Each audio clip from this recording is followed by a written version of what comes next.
Capítulo 2. O que é verdade?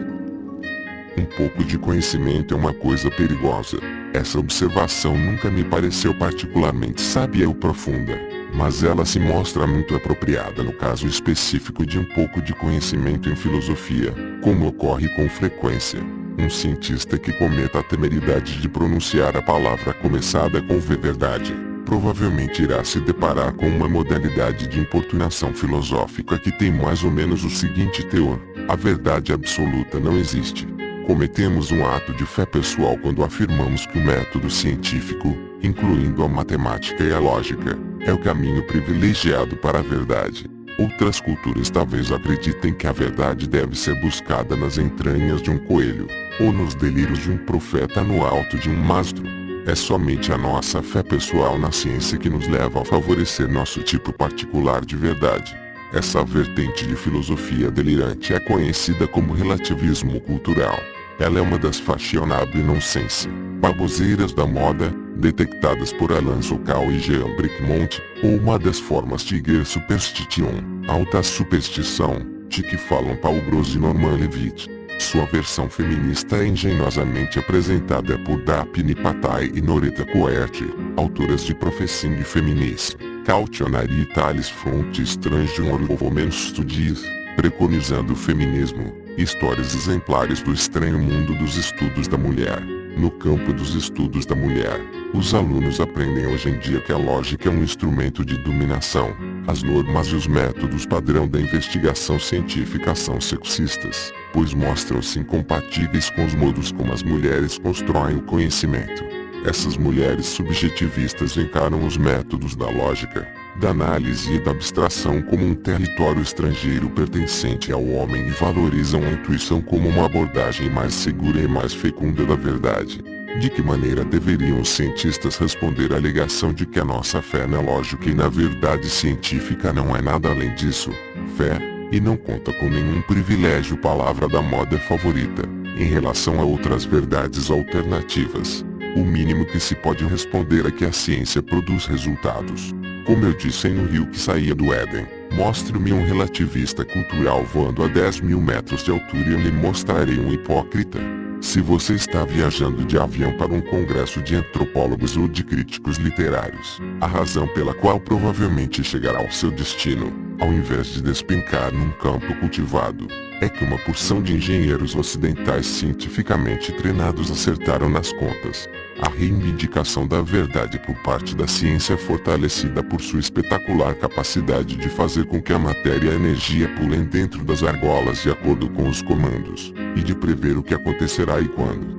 Mas será que é por um viés científico ocidental que nos impressionamos com as previsões exatas, com o poder de lançar foguetes capazes de dar a volta em Júpiter para chegar a Saturno ou de interceptar e consertar o telescópio Hubble, ou mesmo com a lógica propriamente dita? Levemos em conta esse ponto de vista e raciocinemos sociologicamente, ou até democraticamente. Suponha que concordemos, por um momento, em tratar a verdade científica apenas como uma verdade entre várias outras, e a coloquemos lado a lado com todas as suas competidoras: a verdade trobriandesa, a verdade kikuyu, a verdade maori, a verdade inuit, a verdade navajo, a verdade yanomami, a verdade kung-san, a verdade feminista, a verdade islâmica, a verdade hinduísta. A lista é interminável, e isso, por si só, já é uma observação reveladora. Teoricamente, as pessoas poderiam abrir mão de sua fidelidade a uma verdade e mudar para uma outra qualquer cujo mérito considerassem maior. Mas com base em que elas o fariam? Por que razão alguém abandonaria, por exemplo, a verdade kikuyu, para abraçar a verdade navajo? Mudanças movidas por mérito são raras, com uma exceção, de crucial importância. O único membro da lista que é capaz de regularmente persuadir os neófitos quanto à sua superioridade é a verdade científica. As pessoas são leais a outros sistemas de crença pela simples razão de que foram criadas daquela maneira e nunca chegaram a conhecer uma alternativa melhor. Quando elas têm a sorte de poder escolher, os médicos e outros profissionais do gênero prosperam, ao passo que os feiticeiros entram em declínio. Mesmo aqueles que não têm, ou não podem ter, uma educação científica optam por se beneficiar da tecnologia que a educação científica de outras pessoas tornou disponível. É fato reconhecido que os missionários religiosos converteram um enorme contingente de pessoas em todo o mundo subdesenvolvido. Mas, se eles foram bem-sucedidos, não foi pelos méritos de sua religião, e sim devido à tecnologia de base científica que, compreensivelmente, porém ainda assim de maneira injustificável, trouxe reconhecimento à religião. Seguramente o Deus dos cristãos deve ser superior ao nosso Juju, uma vez que os representantes de Cristo chegam trazendo rifles, telescópios, serrotes, rádios, almanaques capazes de prever os eclipses com precisão de minutos e remédios que curam. Basta de relativismo cultural. Um outro tipo de questionador enfadonho prefere deixar escapar o nome de Karl Popper ou, como está mais na moda, o de Thomas Kuhn. Não há verdade absoluta. Nossas verdades científicas não passam de hipóteses que ainda não foram refutadas, que acabarão por ser substituídas. No pior dos casos, as verdades de hoje, depois da próxima revolução científica, nos parecerão pitorescas e absurdas, se não realmente falsas. O melhor que os cientistas podem almejar é uma série de aproximações que progressivamente reduzem os erros, sem nunca chegar a eliminá-los. A importunação popperiana resulta em parte do fato acidental de que os filósofos da ciência são tradicionalmente obcecados por um episódio da história científica, a comparação entre as teorias da gravidade de Newton e de Einstein. É verdade que a lei do inverso do quadrado de Newton mostrou ser uma aproximação, um caso especial da fórmula mais geral de Einstein. Se conhecermos somente essa passagem da história da ciência, é bem possível que acabemos por concluir que todas as verdades aparentes são meras aproximações cujo destino é substituição. Num certo sentido, bastante interessante. Aliás, todas as nossas percepções sensoriais, as coisas reais que vemos com os nossos próprios olhos, podem ser consideradas hipóteses não refutadas sobre o mundo, e suscetíveis de mudança. Essa é uma boa maneira de refletir sobre ilusões tais como a do cubo da Necker. O desenho plano da tinta no papel é compatível com duas hipóteses alternativas de objetos sólidos. Enxergamos um cubo em 3 dimensões que, após alguns segundos, converte-se num outro cubo, para então converter-se no primeiro cubo outra vez, e assim sucessivamente. Talvez os dados sensoriais apenas confirmem ou rejeitem hipóteses mentais acerca do mundo externo. Bem, trata-se de uma teoria interessante. Também é interessante a ideia filosófica de que a ciência procede por conjectura e refutação, assim como é interessante a analogia entre as duas. Essa linha de pensamento, os conteúdos de nossas percepções existem como modelos hipotéticos no nosso cérebro, poderia nos levar a temer uma dissolução futura da distinção entre realidade e ilusão em nossos descendentes, cujas existências serão ainda mais dominadas por computadores capazes de gerar seus próprios e nítidos modelos.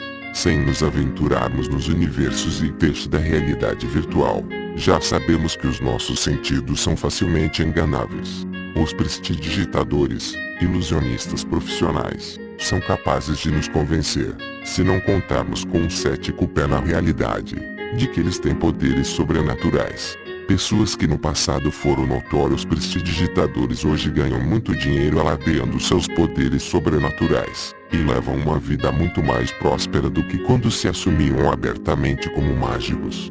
Os cientistas, infelizmente, não se encontram muito bem equipados para desmascarar telepatas, médiums e charlatães entortadores de colheres. Esse é um trabalho para profissionais, e isso quer dizer para outros prestidigitadores. A lição que os ilusionistas, tanto os honestos como os impostores, nos ensinam é que a fé indiscriminada em nossos próprios sentidos não constitui um guia infalível em direção à verdade.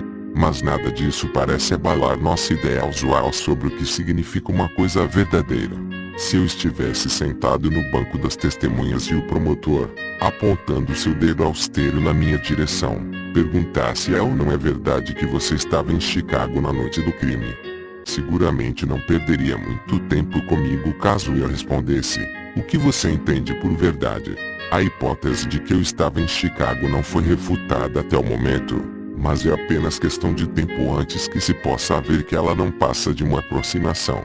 Ou, Voltando ao nosso primeiro e maçante questionamento, eu não esperaria que um júri, nem mesmo se tratasse de um júri bongolês, fosse receptivo ao meu argumento de que é apenas no sentido científico e ocidental da palavra em que eu estava em Chicago. Os bongoleses têm um conceito totalmente diferente de acordo com qual uma pessoa só se encontra verdadeiramente em um lugar caso ela seja um ancestral investido do direito de aspirar o rapé preparado com os testículos secos de um bode. É simplesmente verdadeiro que o sol é mais quente que a terra e que a escrivaninha na qual eu escrevo neste momento é feita de madeira. Essas não são hipóteses que aguardam refutação, nem aproximações temporárias de uma verdade sempre impalpável. Também não são verdades locais que poderiam ser contestadas em uma outra cultura. E o mesmo se pode dizer com segurança em relação a muitas verdades científicas, ainda que não possamos vê-las com os nossos próprios olhos. A dupla hélice do DNA será sempre verdadeira, assim como será sempre verdadeiro que, se você e um chimpanzé, ou um polvo ou um canguru, seguirem o rastro de seus antepassados até um ponto suficientemente longínquo, acabarão por encontrar um ancestral comum. Para os demasiado formalistas, essas são hipóteses que no futuro podem vir a ser refutadas, mas elas jamais o serão. Estritamente falando, a verdade de que não havia seres humanos no período Jurássico ainda é uma conjectura, que poderia ser refutada a qualquer momento pela descoberta de um único fóssil autenticamente datado por uma bateria de métodos radiométricos. Pode ser que isso aconteça. Quer apostar? Mesmo que se trate de hipóteses nominalmente não comprovadas, essas afirmações são verdadeiras, exatamente no mesmo sentido das verdades ordinárias da vida cotidiana. Elas são verdadeiras no mesmo sentido em que é verdade que você tem uma cabeça e que a minha escrivaninha é de madeira. Se a verdade científica está aberta à dúvida filosófica, então a verdade do senso comum também está. Sejamos ao menos imparciais nos nossos aborrecidos questionamentos filosóficos. Uma dificuldade mais profunda surge agora em relação ao nosso conceito científico de verdade. A ciência não é nem de longe um sinônimo de senso comum. É fato conhecido que Huxley, aquele valoroso herói da ciência, um dia afirmou: a ciência não é nada mais que senso comum bem treinado e organizado, diferindo deste apenas do mesmo modo como um veterano difere de um recruta inexperiente, e seus métodos diferem daqueles do senso comum somente na mesma medida em que os golpes de facadas de um membro da guarda são diferentes da maneira como um selvagem maneja sua arma. Mas Huxley estava falando dos métodos da ciência, e não de suas conclusões. Como leu em sua operte sublinhou em Tium Natural Nature of Science, a natureza inatural da ciência. Estas podem se mostrar perturbadoramente contrárias à nossa intuição. A teoria quântica se opõe de tal modo à nossa intuição que às vezes parece que os físicos estão lutando contra a insanidade. Espera-se que acreditemos que enquanto um sozinho se comporta como uma partícula ao entrar por um buraco e não por um outro, mas, simultaneamente, se comporta como uma onda, interferindo com uma cópia inexistente de si mesmo, se ocorrer a abertura de um outro buraco através do qual aquela cópia inexistente poderia ter viajado, se ela tivesse existido. Isso piora ainda mais, até o ponto em que alguns físicos recorrem a um vasto número de mundos paralelos mas mutuamente inalcançáveis, que proliferam a fim de acomodar todo evento quântico alternativo, enquanto outros, igualmente desesperados, sugerem que os eventos quânticos são determinados retrospectivamente pela nossa decisão de examinar suas consequências. A teoria quântica nos parece tão extravagante, tão desafiadora em relação ao senso comum, que até mesmo o grande Richard Feynman foi levado a fazer o seguinte comentário: acho que posso afirmar com segurança que ninguém compreende a mecânica quântica. No entanto, as muitas previsões pelas quais a teoria quântica foi testada resistem, e com uma exatidão tão espantosa que Feynman a comparou a uma medição da distância entre Nova York e Los Angeles cuja margem de erro não ultrapassasse a largura de um fio de cabelo. Levando-se em conta essas previsões incrivelmente bem-sucedidas, a teoria quântica, ou alguma versão dela, mostra-se tão verdadeira quanto qualquer outra coisa que conhecemos. A física moderna nos ensina que a verdade não se limita ao que os nossos olhos podem ver, ou ao que pode ver a limitadamente humana, desenvolvida como ela foi para dar conta de objetos de tamanho médio movimentando-se a velocidades médias ao longo de distâncias médias na África. Em face desses profundos e sublimes mistérios, os arroubos intelectuais equivocados dos pedantes da pseudofilosofia simplesmente não se mostram merecedores de nossa atenção.